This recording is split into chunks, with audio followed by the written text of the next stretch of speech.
Hello everyone, welcome back to my channel. This is Pratima. How are you? आज हम आपको बहुत ही सिंपल टॉपिक, और मैंने कहा था कि एक अच्छी सीरीज शुरू करने वाले हैं इडियम्स फ्रेजेस की। और इडियम्स फ्रेजेस जो हमने यूज़ किया है, आप इसे डे टू डे लाइफ में यूज़ कर सकते हैं और अपनी नेचुरल फ्लुएंसी को बढ़ा सकते हैं। सिंपली आप बोलते हैं, अगर इन फ्रेजेस को भी अपनी लाइफ में और स्पोकन इंग्लिश में शामिल कर लेंगे तो बहुत ही आपको अच्छा लगेगा। और बहुत अच्छे हमने इसमें यूज़ किए हैं, बहुत अच्छे इडियम्स फ्रेजेस का हमने यूज़ किया है। उसी के सिलसिले में हम आपको बताने जा रहे हैं कि पहला जो है अ केक वॉक है। केक वॉक मीन्स होता है एन इजी टास्क। क्या होता है? एक बहुत ही आसान काम। जैसे cooking food is a cake walk, मतलब खाना बनाना क्या है? Cooking food is a cake walk. Cooking food is not a cake walk. देखिए, जिसको बनाने आता है उसके लिए केक वॉक है, और cooking food is not a cake walk उसके लिए है कि जिसको बनाने नहीं आता है। जैसे earning money is not a cake walk. पैसा कमाना जो है वो है एक केक वॉक नहीं है, अर्निंग मनी है। Speaking English is not a cake walk. तो आप कई जगह पे इसको ऐसे यूज़ कर सकते हैं। Earning money is not a cake walk, speaking English is not a cake walk. तो इस तरह से ये आपके नेचुरल फ्लो को दिखाएगा अगर आप ऐसे फ्रेजेस का यूज़ करेंगे। दूसरा हमने फ्रेज इडियम्स को यूज किया है अ close fisted person. Close fisted person मतलब होता है जो बहुत कंजूस हो। देखा होगा आपके आसपास में भी बहुत ऐसे लोग होते हैं कि बहुत ही कंजूस होते हैं, तो उसके लिए स्टिंगी पर्सन। जैसे ही always spend money like a close fisted person. He always, ये जरूरी नहीं है कि ही ऑलवेज स्पेंड तो ही यूज कर लिया, सी ही यूज कर लिया।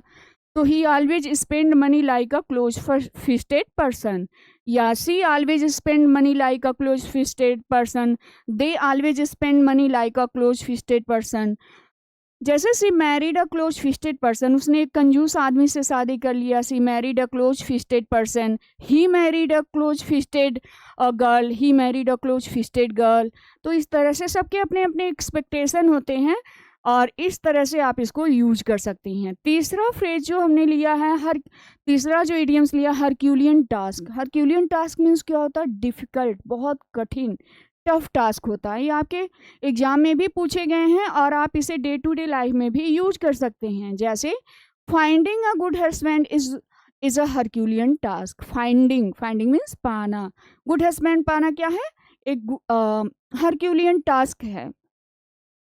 फाइंडिंग अ गुड हस्बैंड की जगह आप क्या लिख देंगे? वाइफ लिख देंगे, या तो हो जाएगा कोई भी रिलेटिव्स हो, तो रिलेशन हो जाए तो आप उसे लिख सकते हैं। Finding a good husband, finding a good wife, finding जो भी है आप इसको यूज कर सकते हैं। जैसे लर्निंग वोकैब लर्न करना क्या है? Is a Herculean task. Vocab learn करना क्या है? ये एक हरक्यूलियन टास्क है, टफ टास्क है, कठिन है।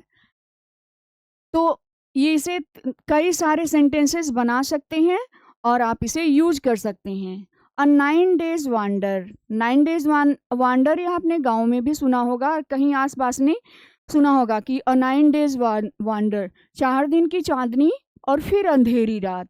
होता है ना? जैसे ही सडन फेम, कुछ लोग होता है रातों रात बहुत फेम हो जाते हैं, तो ही सडन फेम, उसकी जो सडन फेम है क्या है? लाइक अ 9 डेज वंडर है। क्या है? 9 days wonder. His sudden love marriage, his sudden love marriage क्या है? Was like a 9 days wonder. Love marriage में क्या होता है कि लव मैरिज में भी यही होता है, अफवाहों का बाजार गर्म होता है, उसके बाद क्या हो जाता है? तो his sudden fame was like a 9 days wonder, his sudden love marriage was like a 9 days wonder. The new trend of clothes, new trend of clothes, नया ट्रेंड जो है क्लास का, became a 9 days wonder. New trend of class, नया जो cloth का trend है। New trend of hair style हो गया, न्यू ट्रेंड ऑफ क्लॉथ्स हो गया, न्यू ट्रेंड ऑफ फैशन हो गया। तो कई सारी चीज़ें जो ट्रेंड में आती हैं तो वो क्या हो गई? 9 डेज वंडर हो गई, 9 डेज वंडर हो गई। ठीक, अब अगला ये 9 डेज वंडर हो गया। अब अगला जो मैंने यूज किया है अ डॉग्स लाइफ। जब आप बहुत परेशान हो जाते हैं, थक जाते हैं और आपको कोई चीज़ दिखाई नहीं देता, ना समझ में आता है कैसे प्रॉब्लम का सॉल्यूशन करें, तो आप कहते हैं बहुत कुत्ते वाली ज़िंदगी हो गई है। क्या कहते हैं, कुत्ते की तरह ज़िंदगी हो गई है। अ डॉग्स लाइफ यानी कि बहुत पैथेटिक ज़िंदगी हो गई है। तो after losing money, after losing money, after losing job, after losing money in gambling, gambling जुए में उस पैसा लॉस करने के बाद ही started living like a dogs life. After losing money in gambling, after losing money, after losing money in many more things whatever you are choosing, जो चीज़ भी आप चूज करते हैं। कभी कभी क्या होता है कि आपको किसी प्रोफेशन के बारे में जानकारी नहीं होती है और उसको आप चूज कर लेते हैं, तो क्या होता है, after losing money in wrong profession you destroy, I destroy myself, मैंने अपने आप को डिस्ट्रॉय कर दिया। आई, जैसे the orphan children always live like a dogs life, जो आर्फन चिल्ड्रेन होते हैं वो क्या कैसी लाइफ जीते हैं, डॉग्स लाइफ जीते हैं। जैसे ये डॉग्स लाइफ जीना, कुत्ते की तरह ज़िंदगी जीना, मतलब ये आम डे टू डे लाइफ में ऐसा होता है कि डॉग्स लाइफ होता है। तो आप इस तरह के फ्रेजेस इसको यूज कर सकते हैं। अगला जो है एसिड टेस्ट। एसिड टेस्ट मतलब होता है टफ टेस्ट। क्या होता है, tough test, tough test, tough test यानी कि इस समय गर्मियों का सीजन है और गर्मियों का सीजन आपके लिए कैसा है, टफ टेस्ट है। The summer season is the acid test for farmers, the summer season और rainy season is the acid test for the farmer. Summer season क्या है, एसिड टेस्ट है, टफ टेस्ट है। जैसे the summer season, the climate change is a tough test for everyone. ये नहीं है, climate change क्या है, एक लोगों के लिए नहीं है, सबके लिए क्या है, टफ टेस्ट है, एसिड टेस्ट है, एसिड टेस्ट है। तो इसको भी आप यूज कर सकते हैं। जैसे ऑल ईयर्स, ऑल ईयर्स, कुछ लोगों को देखा होगा आपने गांव में, शहरों में, उनका एक ही काम रहता है कि उनके कान हमेशा दूसरों के लिए ही लगे रहते हैं। उन्हें अपनी लाइफ में क्या चल रहा है उन्हें उनसे कुछ नहीं मतलब होता है। All ears ready and eager to listen, वो सुनने के लिए तत्पर रहते हैं कि उनकी ज़िंदगी में क्या चल रहा है, आपकी ज़िंदगी में क्या चल रहा है उसको नहीं सुनना है। तो वे क्या है, ऑल ईयर्स, सुनने के लिए उत्सुक रहना। जैसे she is all ears to my advice, वह मेरी एडवाइस सुनने के लिए क्या है, ऑल ईयर्स है, बहुत ही उत्सुक है। जैसे I am all years when my father speak, I am all years when my father speak. आपने गांव में महिलाओं को देखा होगा, गांव में कुछ महिलाएं तो ऐसी होती हैं कि वो सिर्फ दूसरों की बातें ही सुनने में लगी रहती हैं।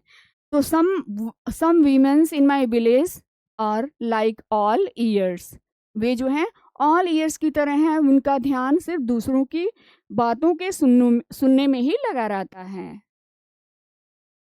ऑल ग्रीक, कभी कभी क्या होता है, अपरिचित रहते हैं, कोई भी चीज़ होता है आपके साथ, कोई सिचुएशन ही हो जाए, जैसे आपके साथ कुछ हो जाए तो क्या हो गया, ऑल ग्रीक। जैसे his handwriting is all Greek to me, उसकी हैंड राइटिंग क्या है, कुछ लोग इस तरह से लिखते हैं जैसे डॉक्टर लिखते हैं, उनकी हैंड राइटिंग क्या होती है आपकी समझ में ही नहीं आती है। The handwriting of the doctor is all Greek to me, जो डॉक्टर थे या किसी की भी राइटिंग हो सकती है, तो उनकी राइटिंग क्या है, ग्रीक टू मी, मेरे समझ से क्या है, बाहर है, मुझे बिल्कुल भी समझ में नहीं आ रहा है। और ये तो आपने सुना ही होगा, apples of one's eye, apples of one's eye यानी somebody very dear to me, कोई ऐसा है कि एप्पल ऑफ वंस आई।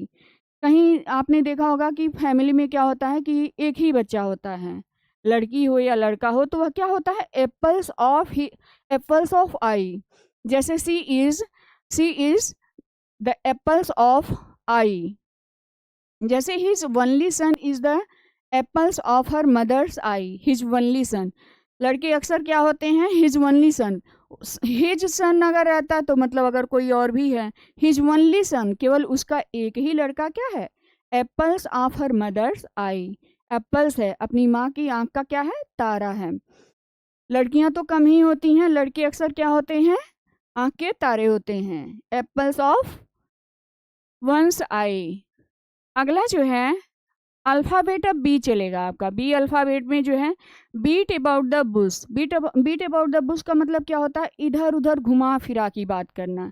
जैसे आप बहुत सारे लोग होते हैं, यार बताना क्या हुआ है, कोई प्रॉब्लम है, कहें नहीं यार कोई प्रॉब्लम नहीं है, बस सब ठीक है, तो कह रहे इतना दुखी क्यों है। तो वह क्या कर रहा है, वह क्या कहना चाह रहा है कि जो भी बातें करनी है क्या है, don't beat about the bush, कुछ भी इधर उधर का मत घुमाओ फिराओ। Come and talk to me frankly, मुझसे फ्रैंकली बात करो। जैसे don't beat about the bush, इधर उधर की घुमा फिरा के बातें मत करो, क्या करो, मुझसे फ्रैंकली बात करो, क्या प्रॉब्लम है। जैसे my friend always beat about the bush, कुछ लोगों का तो स्वभाव ही होता है वो बीट अबाउट द बुश, वो हमेशा कभी वो फ्रैंकली नहीं बोलते हैं, क्या बोलते हैं, फ्रैंकली नहीं बोलते हैं, वो हमेशा घुमा फिरा के ही बातें करते हैं। और जो हमेशा घुमा फिरा के ही बातें करता है उनकी लाइफ भी कैसी होती है, ऐसे ही होती है, बीट अबाउट द बुश, पूरी लाइफ ऐसे ही घूमते रहते हैं। जैसे बैड ब्लड मीन्स क्या होता है, बुरी मतलब बहुत ज़्यादा दुश्मनी होना। बैड ब्लड मीन्स होता है feeling of anger between the people के बीच में क्या होता है, एंगर होना, बहुत बड़ी दुश्मनी होना।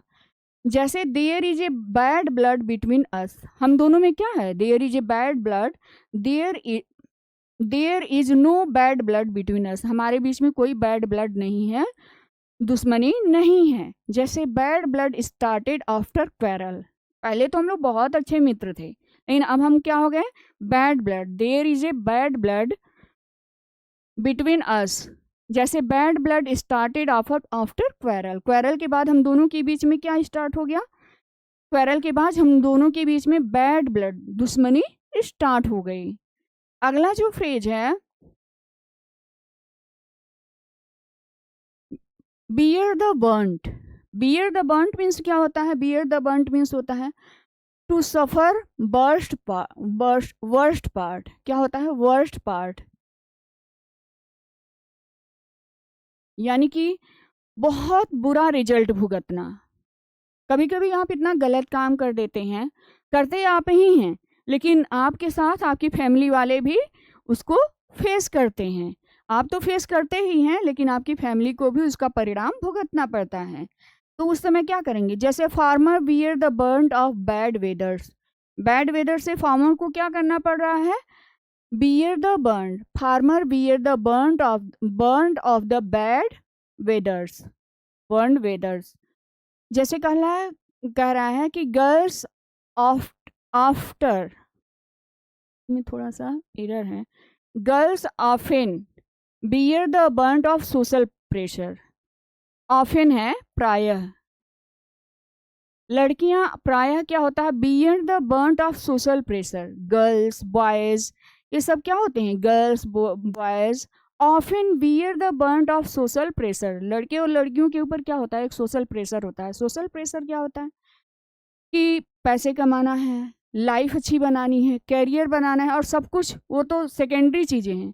अगर उम्र हो गई है तो क्या करनी है, शादी करनी है। तो द गर्ल्स और the boys have to bear the burnt of the social pressure. जैसे अगला जो फ्रेज है बियर द पाम क्या होता है, विन, विजयी होना, किसी फील्ड में भी हो सकता है, आप अच्छे मार्क्स ला सकते हैं। जैसे Indian team bear the palm in 2020 world cup, Indian team ने क्या किया, बियर द पाम, विजयी हो गई, Indian team bear the palm in 2020 world cup. दूसरा ऐसे आप यूज कर सकते हैं, I bear the palm in dancing, I bear the palm in dancing, I bear the palm in cooking, in singing, dancing, I bear the palm in the board examination, I bear the palm in the board examination। Board examination में आपको क्या हो गए, विजयी हो गए, यानी कि आप अच्छे मार्क पा गए। अगला जो फ्रेज है बी इन द बोनट में होना। बोनट आपने देखा होगा, पतला सा सकरा सा होता है, उसको क्या कहते हैं, बोनट कहते हैं। बी इन द बोनट, मधुमक्खी अगर बोनट में चली जाए तो क्या होगा, तो वो एक तरह से आप समझिए कि बोनट में जाना मतलब किसी चीज़ के लिए बहुत ज़्यादा ऑब्सेशन होना, मानिया होना, सनकपन होना। क्या होता है, सनकपन होना। किसी किसी को देखिए किस चीज़ का सनकपन होता है, सनकपन होना। जैसे she has a be in the bonnet about fashion, she has A be in the bonnet, she has A be in the bonnet about fashion, fashion के बारे में क्या है उसके अंदर, सनकपन है, पागलपन है। She has A be in the bonnet about English speaking, English speaking को लेके क्या है, बी इन द बोनट है। अगला जो आपका है फ्रेज बाय एंड बाय, धीरे धीरे, ग्रेजुअली होता है ना, कहते हैं कोई बात नहीं, टेंशन मत लो, क्या होगा, बाय एंड बाय, ग्रेजुअली आप क्या हो जाओगे, फ्लुएंट हो जाओगे। By and by you will be fluent in English, धीरे धीरे क्या हो जाएगी, तुम्हारी इंग्लिश सुधर जाएगी। जैसे by and by she will speak English, वह इंग्लिश बोल लेगी। By and by he will earn money, वह पैसे कमा लेगा। By and by he will do everything, वह सब कुछ सीख लेगा। He will do everything. By and by he will speak English. By and by I can do anything, I can learn English. इस तरह से आप क्या कर सकते हैं, ऐसे ऐसे सेंटेंसेस को एक्सप्लेन कर सकते हैं और अपने इसको सेंटेंस में यूज कर सकते हैं। और एक दो सेंटेंसेस आप भी बनाइएगा। बेड ऑफ रोजेज, अगला जो है bed of roses, bed of roses means luxury, विलासिता। जैसे अ स्टेट ऑफ लग्जरी, विलासिता। ये तो आप लोगों ने ये सुना ही होगा, life is not bed of roses, मतलब लाइफ जो है बेड ऑफ रोजेज नहीं है। और आप लाइफ को ले सकते हैं, मैरिज को ले सकते हैं। Marriage is not always bed of roses. अक्सर लोगों के दिमाग में एक रूहानी ख्यालात होता है कि शादी के बाद सब कुछ बहुत अच्छा हो जाएगा। जब अपनी लाइफ को आप खुद अच्छा नहीं कर पाए तो शादी के बाद आप कैसे सोचते हैं कि तीसरा आपकी ज़िंदगी को सही कर देगा। आपकी ज़िंदगी है, आपको अपनी ही सही करनी होगी। तो आप उसके लिए फ्रेज क्या कर सकते हैं, marriage is not always a bed of roses. Marriage हमेशा क्या होता है, बेड ऑफ रोजेज नहीं है। जैसे bear in mind, keep something in mind, मतलब कुछ चीज़ अपने दिमाग में रखो। लोग कहते हैं ना bear in mind, time is money. तुम्हें समझ में नहीं आता, बियर इन माइंड समझ में नहीं आता, bear in mind, time is money, time क्या है, मनी है। जैसे bear in mind, hard work is the key of success, bear in mind. ये फ्रेजेज आप अक्सर देखते होंगे पेरेंट्स यूज करते हैं। उन्होंने तो अपनी घटिया लाइफ जो जी के खराब कर ही डाली, अपने बच्चों को भी यही क्या करते हैं, bear in mind, time is money. Okay, तो ये टाइम इज मनी सिर्फ तुम्हारे लिए नहीं था, सिर्फ तुम्हारे बच्चे के लिए टाइम इज मनी है। Bear in mind, hard work is the key of success, no doubt hard work is the key of success, but ये तो है कि hard work is the key of success, लेकिन इसके साथ समझदारी भी चाहिए। हार्ड वर्क के साथ साथ स्मार्ट वर्क भी जरूरी होता है। तो bear in mind, hard work is the key of success. जैसे बीट इन द एयर, हवा में मारना। कुछ लोगों को देखा है, कभी उनका मन कहेगा कि ये कर लेते हैं, कभी उनका मन करेगा कि ये कर लेते हैं। उनको लगता है सब कुछ ये कर लिया तो ऐसे कर लिया तो ये हो जाएगा, ये कर लिया तो ये हो जाएगा। तो वो क्या करते रहते हैं, बीट द एयर, हवा को ही पीटते रहते हैं, अपने आप को ही अटेम्प्ट समथिंग फ्यूटाइल, व्यर्थ का ही प्रयास करते रहते हैं। आज चपरासी का फॉर्म भर दिया, कभी किसी चीज़ का फॉर्म भर दिया, भरते जा रहे हैं, लेकिन यार बैठ के एक बार नहीं सोचते हैं कि एक्चुअल में लाइफ में करना क्या है। ठीक, बीट द एयर, वे क्या कर रहे होते हैं, beat the air. Don't beat the air, work smartly. लोग क्या कहते हैं, don't beat the air, work smartly, smartly work करो। Don't beat the air, earn something, कितनी बातें करोगे यार, कुछ कमाओ। तो क्या कहते हैं, don't beat the air, earn something, कमाओ कुछ। अगला जो फ्रेज है जो दिया है बिग फिश, बिग फिश मतलब बड़ी मछली नहीं है, बड़ी मछली से ही अर्थ है, लेकिन इसका मतलब हुआ इम्पॉर्टेंट और पावरफुल पर्सन होगा। क्या होगा, इम्पॉर्टेंट एंड पावरफुल पर्सन। जैसे सी इज, किसी के लिए भी हो सकता है, she is big fish of my town, she is big fish, he is big fish, they are big fish of my town. इस तरह से कह सकते हैं। वी इन्वाइटेड, शादियों में आजकल एक चलन है, क्या होता है कि आजकल लोग बड़े बड़े लोगों को शादियों में इनवाइट करते हैं और थोड़ा अपने आप को अच्छा फ़ील होता है कि अच्छा फलाने की शादी में ये आए थे। गोरखपुर साइड वाले तो अक्सर जानते होंगे कि उनका एक रौला रहता है कि अगर उनकी शादियों में कोई आ गया तो अपने आप को बहुत लकी मानते हैं और सेल्फ़ी-वेल्फ़ी लेके दिखाते रहते हैं। क्योंकि हम लोग भी गोरखपुर साइड के हैं तो हम लोगों को इतना पता रहता है। तो वो क्या होता है, we invited many big fish in our wedding, हमने वेडिंग में बिग फिश को इनवाइट किया। तो इस तरह से आप कह सकते हैं और इसकी सीरीज़ को हम आगे बढ़ाएँगे और आगे लाते रहेंगे। और अगर आपको ये सेशन अच्छा लगा हो तो please like, share and subscribe. और हाँ, और आप किस तरह के कंटेंट चाहते हैं एक बार ज़रूर बताइएगा कमेंट बॉक्स में। और आपको ये सीरीज़ कैसी लगी ज़रूर बताइएगा।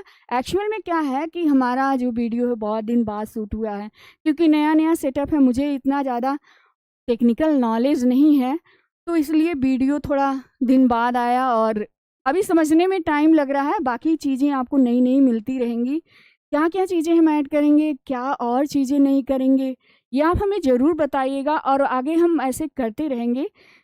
सो आई होप आपको ये वीडियो अच्छी लगी हो और अगर अच्छी लगी हो तो like, share and subscribe. Thank you.